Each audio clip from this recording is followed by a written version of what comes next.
Okay, good evening, everyone, and welcome to tonight's virtual community meeting and discussion hosted by the City of Austin's Planning and Zoning Department. If you're on your computer, you'll notice a Q&A box on the right-hand side of your screen titled Live Event Q&A. This is how you will interact with tonight's presenters. Feel free to submit your name in this chat box to let us know that you're here. I do see a comment that the link doesn't appear to be working. I can double check that as soon as we get started, but know that you should be able to use that chat box to communicate with us and with the presenters.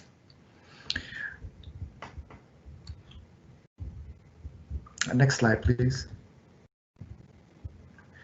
For those of you joining us online, if you would like to follow along using closed captions, you're able to do so. Look to the lower right-hand side of your screen again, and look for a small gear or cog icon. If you click on that, then on Captions and Settings, you should be able to choose from a list of available languages.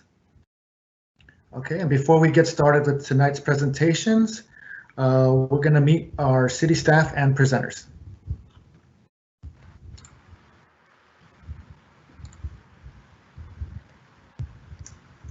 Hi y'all, I'm Jeff Engstrom. I'll be running the show from the background tonight. Thanks.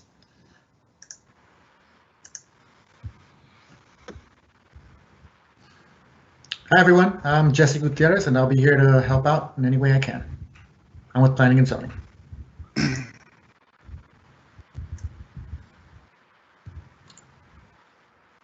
Hi, I'm Maureen Meredith. I'm the Plan Amendment Case Manager, and I'll be presenting the staff presentation tonight.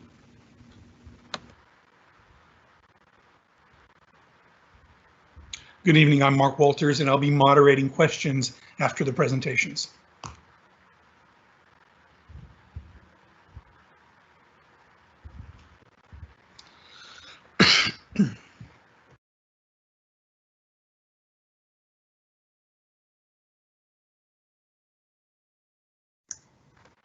Michael, you need to unmute. Sorry about that, everybody. Michael Whalen. I'm here on behalf of the owner of the first case you're going to hear on Gunter Street. And I'm Michael Galdini, and I am also with Michael Whalen on the first case that you will hear on Gunter Street.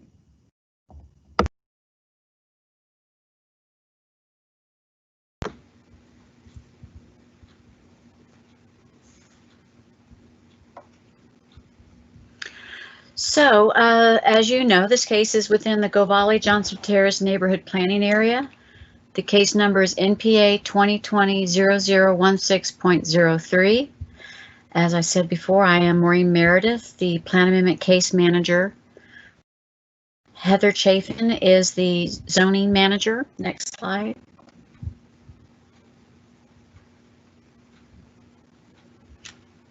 So the agenda tonight, I'll go in a little bit more detail, the case information, the meeting ground rules, how to participate in the process, why there is a plan amendment application, what is a future land use map.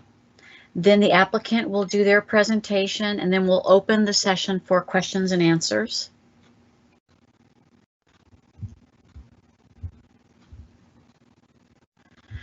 So, the property address is 1129 and 1129.5 and 1135 Gunter Street.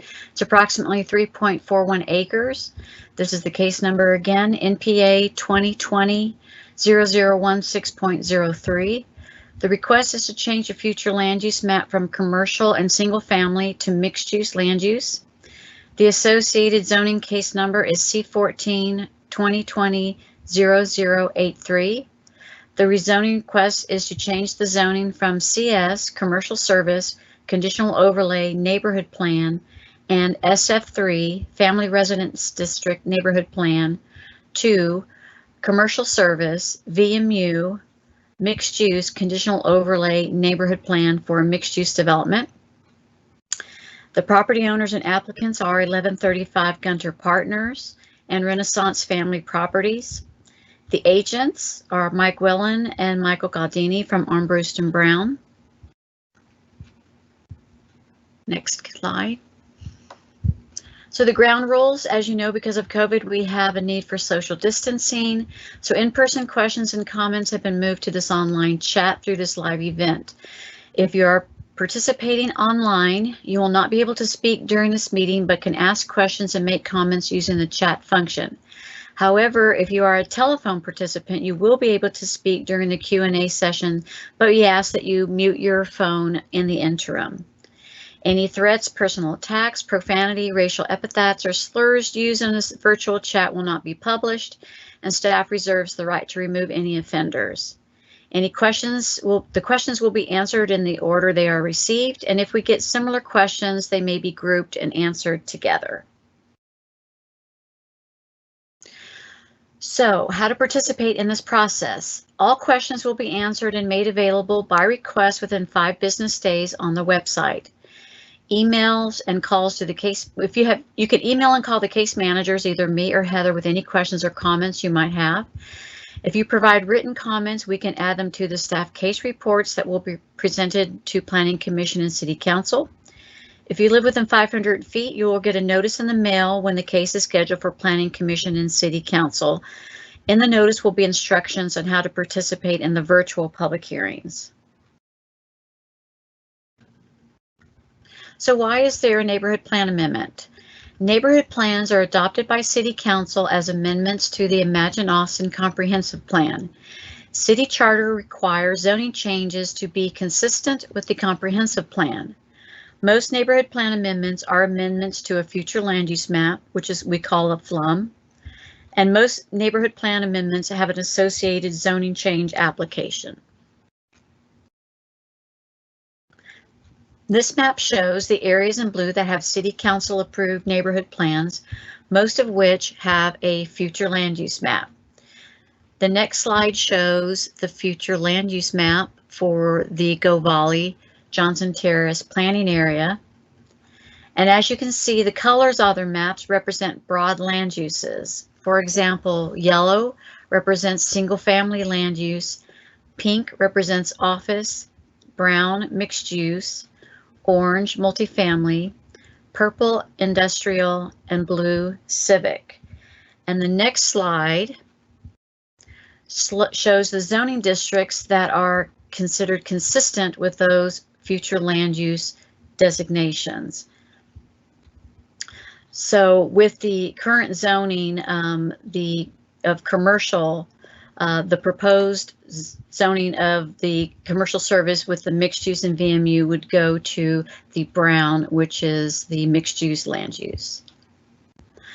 So the next slide shows an aerial photo of the property. The next slide shows the future land use map. You see tract 1 is in red. That shows existing commercial land use. Tract 2 is yellow, and that shows an existing single family land use. The next slide shows the existing zoning. The existing zoning on tract 1 is commercial service conditional overlay neighborhood plan, and the existing zoning on tract 2 is SF3 NP, that's family residence district. Next slide. This map shows how the properties relate to the Imagine Austin Comprehensive Plan Growth Concept Map with the activity corridors and centers.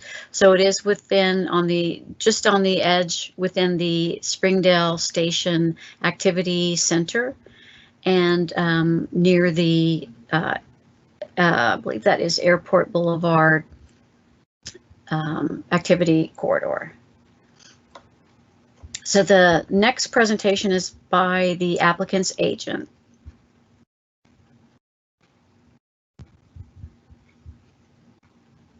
Thank you.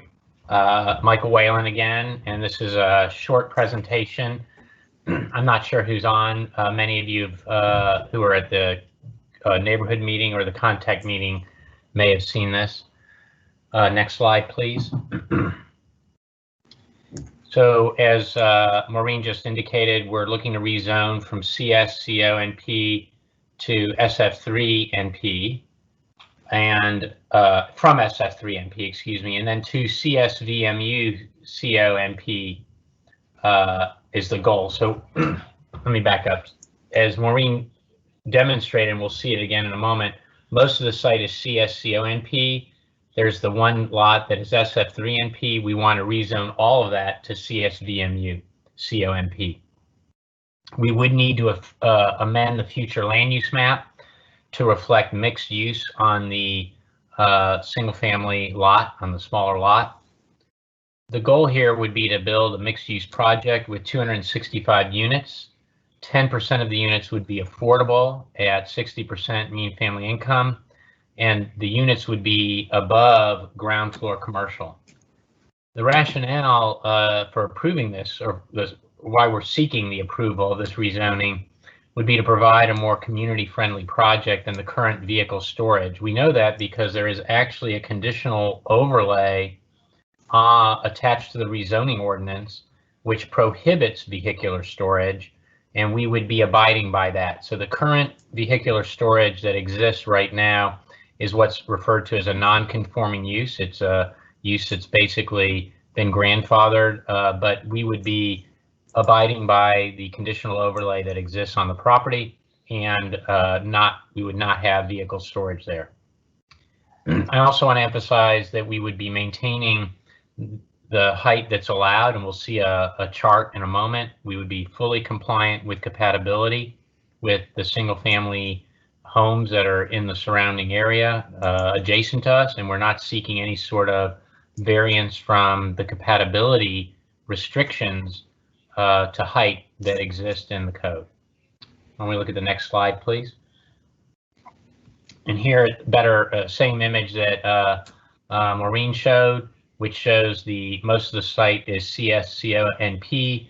The family that my client's purchasing from also owns the SF3 site, and which is why we have included it in one site. Next slide, please. So our proposal would be to deliver on the neighborhood plan for 1135 Gunter by removing the vehicle storage use and instead providing housing and ground floor commercial, which we hope would help in terms of creating some space. There'll be smaller spaces for retail. We would absolutely maintain the height that's already allowed, and we would have limitations on that height because of compatibility, just as it exists now. And because we would be under the vertical mixed use ordinance set forth in the city code, 10% of our units would be affordable at 60% MFI, and that would exist for 40 years. So it would provide real on-site long-term income restricted affordable units. Next slide. I've been talking about compatibility. In our land development code, we have restrictions on what you can do if you are next to single family homes or a single family neighborhood.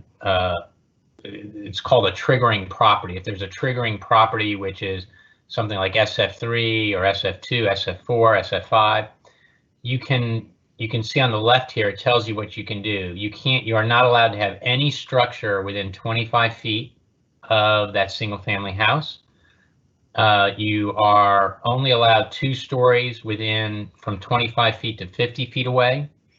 And then from 50 feet to 100 feet away, you're only allowed 3 stories or up to 40 feet. And then finally, once you get more than 100 feet away, are you able to step up beyond 40 feet. So you can see here that the highest we can do is 57.5 feet, even though the zoning would allow 60. The impervious cover currently is 88% because of the blending of impervious cover with the single family lot. Our overall impervious cover would be 95%. Currently, we are not eligible to have residential, and nor would there be any affordable housing. And what we're proposing would have affordable housing. Next slide. So one advantage of the VMU program is it's city enforced, so the community does not have to rely on a neighborhood association or an individual. The restrictive covenant on the property allows the city to be the enforcing entity. So there would be on-site affordable units. They would be at 60% MFI, and it would be 10% of the units. So it'd be 27 units on site that would be income restricted. The requirement would have to be met, and it would be enforced by the city of Austin. Can we go to the next slide? We have filed the application where we've made this presentation to GoVal Neighborhood Association. We've received some good recommendations from Go Valley Neighborhood Association. We then have gone to the contact team, and then we have tonight's meeting. After tonight's meeting, we will go to back to the contact team, hoping to get a recommendation of approval for our proposal, and then the Planning Commission and City Council. I want to add that after the Neighborhood Association meeting, we got some good feedback about the resident and his mother who live next door, who live in that single family house adjacent to us, and we do have a plan to provide assistance, to give them at least 1 year's notice of when they would need to move, to provide them with moving expenses, to give them notice of when the building is available, and give them a month's free rent and move them back into the new structure if they wanted to do that. We also was suggested that we talk to Guadalupe Neighborhood Development Corporation. We've done that as well. They have a list of people who are pre-qualified for affordable units, and we will be working with them to ensure that when we have the opportunity with vacancies, that we, give them a call and make available the units to people who are on the Guadalupe Neighborhood Development Corporation list. So those are just some of the follow-up items we've done, and obviously we hope to hear questions that you might have here tonight, and then return to the contact team. With that, I think that's it. Thank you. Oh, there are the items that I just mentioned. We have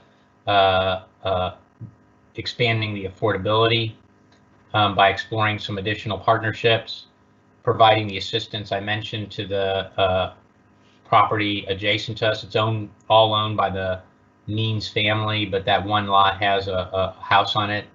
And then the second thing is, as I mentioned, a right to return preference policy, where we reach out to Guadalupe Neighborhood Development Corporation. And finally, there was a discussion about some traffic calming. And in the next couple of weeks, Austin Transportation Department is supposed to come out with new requirements, benchmarks for when traffic calming will be implemented, and we will work to undertake whatever type of counts might be necessary to warrant those calming devices. And if they're not warranted now, we're prepared to work with the neighborhood on setting aside the funds so that once they are warranted, they will be implemented. Let's go to the next slide. And as I said, just a quick recap, it's currently vehicle storage space. We would not be doing that. We would be changing it from vehicle storage space to providing housing and commercial. And we think doing so in a manner that is compatible. Obviously, we would fully comply with the compatibility standards and maintain the same height that's already allowed today as a result of the compatibility standards. Next slide. Thanks.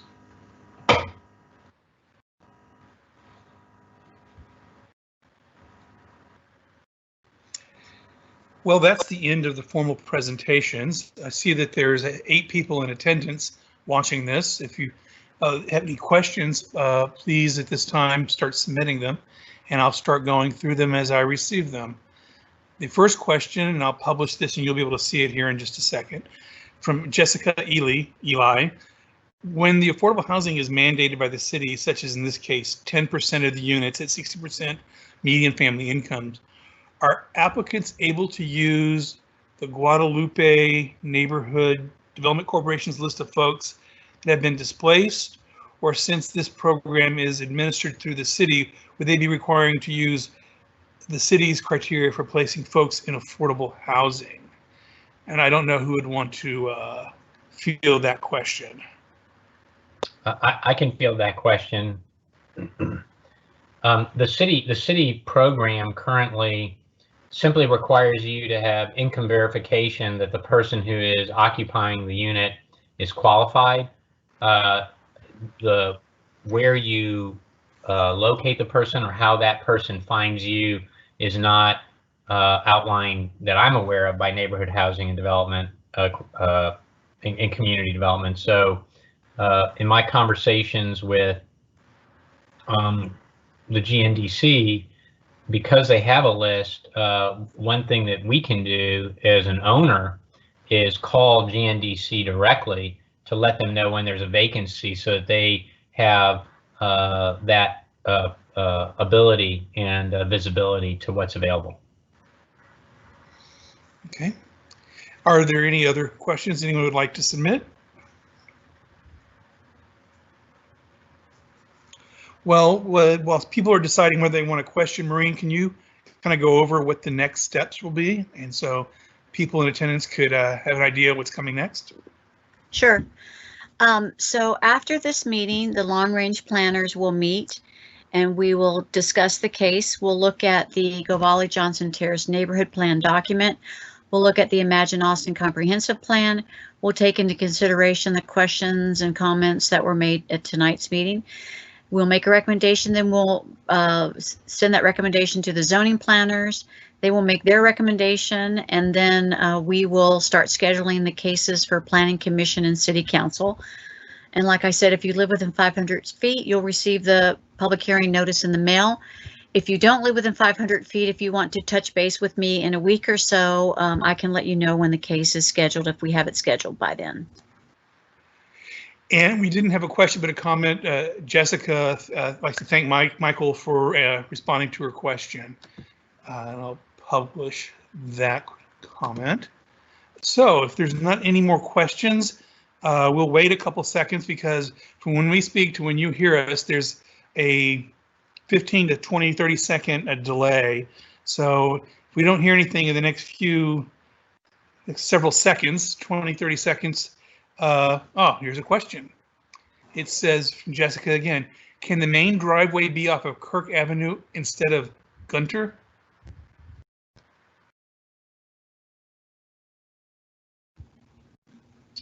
Michael Whalen again. We just need to examine it. We haven't. We've done some very preliminary, site layout because of the compatibility restrictions, which limit.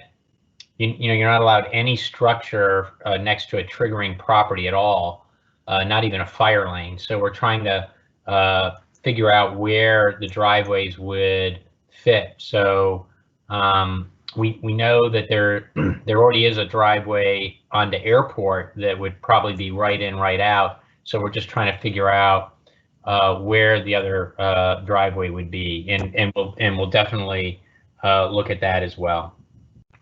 And also, just to add to that, I think some of that is also driven by what the transportation department requires us to provide at the site plan. So yes, absolutely, we'll take that into account, look at that. And I just wanted to note that sometimes some of those types of elements, we're not in full control over the way that it rolls out because city staff have certain standards of access and things along those lines as well. Yeah, so and that's right, and that would happen at site plan, so to make sure that it's at a safe location as well. But I've got that, Jessica. Thank you, Jessica. Well, we'll wait a couple more seconds, and about 6:30 or so on our clock here, if we haven't received any more, we'll call the meeting and let everybody get on to their dinners or whatever they're doing this evening. So again, if you have any questions, Maureen and I think Heather's contact information is on the screen. So if you need any questions of them, feel free to reach out either by phone or email. And also, I just want to remind people, the second case, NPA 2020-0016.04, that discussion will start at 7 p.m. So even though this case discussion looks like may end early, we cannot start the second case until 7 o'clock because that's when the notice said the discussion would start. So for those attending right now for this case, if you wanted to log in back again at 7, you could do that, or you can just stay on and enjoy the music. But just to remind you that the second case will start at 7. I have another question from Candace Fox. Question goes, I know there is a conditional overlay on the property. What are some of the types of businesses allowed for the commercial sections?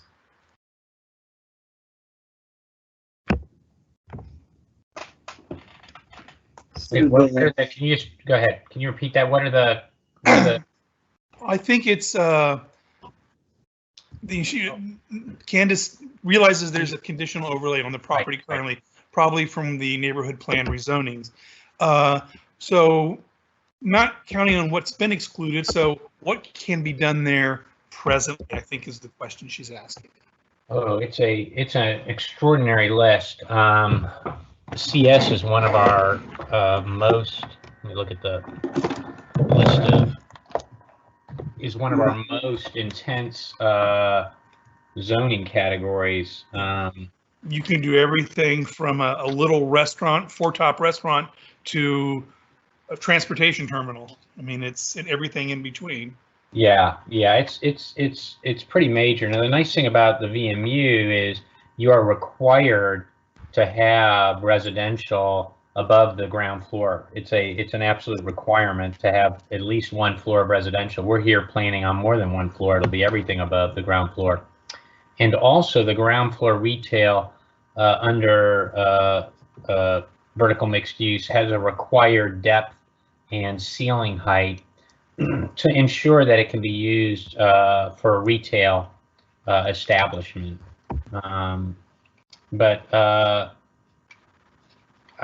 We can send you, Michael Gaudin, I don't have the ordinance right in front of me on what other things might be prohibited other than vehicular storage. But we can. There were a couple ones. They were all in that kind of a similar status of vehicle, those types of uses. But I can absolutely send that over. Yeah. So Candice, we'll send you the ordinance that for this site, which has the prohibited uses, all of which we're prepared to abide by, and I can send you the permitted use table, which lists all of the uses that are allowed as permitted and which ones are conditional as well. But the conditional uses would require when you had your site plan, a planning commission hearing, and there aren't any that we're considering. Okay. Well, again, like I said last time, we'll wait a couple seconds to see if anybody has any other questions, and then we will end the meeting. Again, I'd like to thank everybody out there who took the time out to watch the meeting and ask the questions. We appreciate that. So if I don't see anything here in the next several seconds, we will end this meeting, and when we'll reconvene in about a half an hour with the next. Kelly, here's a new, and Candace is saying thanks. She appreciates the for your offer to do that. So without any, I guess, any other questions, Jeff, I think we'll just end the meeting, and we'll convene here in about a half an hour. Good night, everybody. Oh, there's someone, Jessica, saying goodbye. So if that, we'll end this meeting, and we'll come back in about a half an hour for the next one.